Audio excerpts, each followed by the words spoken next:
అగ్నేరష్టపురుషస్య.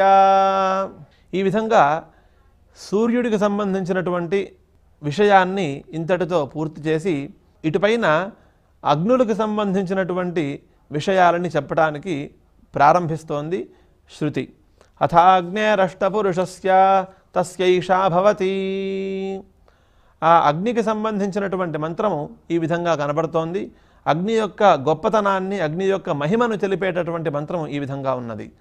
అగ్నేనయ సుపథారాయే అస్మాన్ విశ్వానిదేవ వయునాని విద్వాన్ యయోధ్యస్మజ్జుహురాణమేనః భూయిష్ఠాంతే నమ ఉక్తిం విధేమేతి అని. ఈ మంత్రంలో అగ్నిదేవుణ్ణి ప్రార్థించి అగ్నేనయ సుపథారాయే అస్మాన్, ఓ అగ్నిదేవ, మేము భూలోకంలో జీవించటానికి మాకు ధనం కావాలి. ధనం లేనిదే మేము జీవించలేము.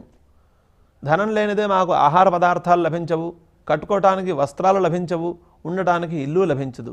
కాబట్టి అన్నిటికీ ప్రధానమైనది ధనం. ఆ ధనాన్ని నువ్వు మాకు అనుగ్రహించు. అనుగ్రహించడం అంటే మేమే సంపాదించుకుంటాం. ఆ సంపాదించే విషయంలో కూడా సరైన మార్గంలో వెళ్ళి మేము సంపాదించుకునేలాగా మమ్మల్ని అనుగ్రహించు. ఏదో దుష్టమైనటువంటి అక్రమమైనటువంటి మార్గాల్లో వెళ్ళి ధనాన్ని సంపాదించుకొని ఆ ధనంతో మేము జీవించేలాగా మమ్మల్ని అనుగ్రహించొద్దు. తద్వారా మాకు అనేక ప్రత్యవాయాలు, అనేక దోషాలు సంభవిస్తాయి. మాకు అనేక ప్రతిబంధకాలు ఇవన్నీ కూడా మాకు కలుగుతూ ఉంటాయి. అందువల్ల సరైన మార్గంలో మేము వెళ్ళి ధనాన్ని సంపాదించుకునేలాగా మమ్మల్ని అనుగ్రహిస్తుండు, మమ్మల్ని ప్రోత్సహిస్తూ ఉండు, మమ్మల్ని ప్రేరేపిస్తూ ఉండు అని ఈ మంత్రంలో అగ్నిదేవుణ్ణి ప్రార్థించారు. ఆ తర్వాత విశ్వానిదేవ వయునాని విద్వాన్.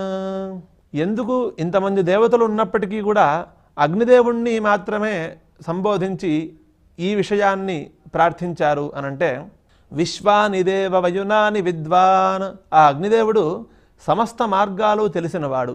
ఏది మంచి మార్గము, ఏది చెడు మార్గము, ఏ మార్గంలో వెళితే ధనం లభిస్తుంది, ఏ మార్గంలో వెళితే ధనం లభించదు అనే విషయాలు అన్నీ కూడా బాగా తెలిసినవాడు. అందువల్ల ఇక్కడ విశ్వానిదేవ వయునాని విద్వాన్ అని చెప్పింది శృతి. ఆ తర్వాత యుయోధ్యస్మజ్జుహురాణమేనః. ఓ అగ్నిదేవ, మమ్మల్ని మంచి మార్గంలో నడిపించమని ప్రార్థించాము. మంచి మార్గంలో నడిపిద్దామని నువ్వు కూడా అనుకుంటావు. కానీ మేము తెలిసి చేసినటువంటి పాపాలు, తెలియక చేసినటువంటి పాపాలు ఇవన్నీ కూడా మేము మంచి మార్గంలో నడవటానికి అడ్డుపడుతూ ఉంటాయి. అందువల్ల ఆ పాపాలన్నిటినీ కూడా నువ్వు తొలగించు అని మళ్ళీ ఇక్కడ ప్రార్థిస్తున్నారు. యుయోధ్యస్మజ్జుహురాణమేనః భూయిష్ఠాంతే నమ ఉక్తిం విధేమేతి. నీకు ప్రతినిత్యము కూడా మేము నమస్కారం చేస్తూ ఉంటాం, నిన్ను ఆరాధిస్తూ ఉంటాం. ఎన్ని నమస్కారాలు కావాలన్నా అన్ని నమస్కారాలు చేస్తాం మేము. మాకు కావలసినటువంటి మంచి మార్గంలో లభించే ధనము లభించేట్టుగా మమ్మల్ని అనుగ్రహించు, ఆ ధనాన్ని సంపాదించుకునే విధంగా మమ్మల్ని అనుగ్రహించు అని ఈ మంత్రంలో ప్రార్థించారు. ఈ మంత్రంలో అగ్నిదేవుని యొక్క మహిమ కూడా మనకి వేదం తెలియజేసింది. ఆ తర్వాత ఈ అగ్నికి సంబంధించినటువంటి మూర్తి విశేషాలు ఎన్ని ఉన్నాయి, వాటి యొక్క పేర్లు ఏమిటి అనే విషయాలని మనకి శృతి వేదం తెలియజేస్తోంది. ఇప్పుడు అగ్నిదేవుళ్ళు ఎంతమంది ఉన్నారు, వాళ్ళ పేర్లు ఏమిటి, వాళ్ళు ఎక్కడెక్కడ ఉంటారు అనే విషయాలని మనం ముందు పరిశీలించి మనం తెలుసుకుందాం. అందులో మనకి మామూలుగా అగ్నిదేవుడు కనిపిస్తున్నప్పటికీ లోకంలో ఆ అగ్నిదేవుడు అనేక రకాలుగా ఉంటారని మనకి శాస్త్రాలు బోధిస్తున్నాయి.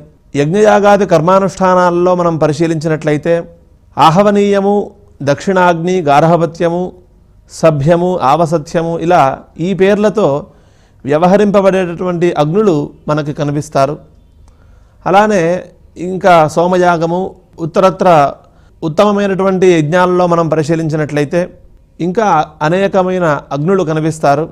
ఈ అగ్నులందరూ కూడా వివిధ రకాలుగా ఉన్నట్లుగా మనకి వేదం చెప్తోంది. అగ్ధాదేకో హుతాదేక సమసనాదేక అని మరొక చోట చెప్పింది.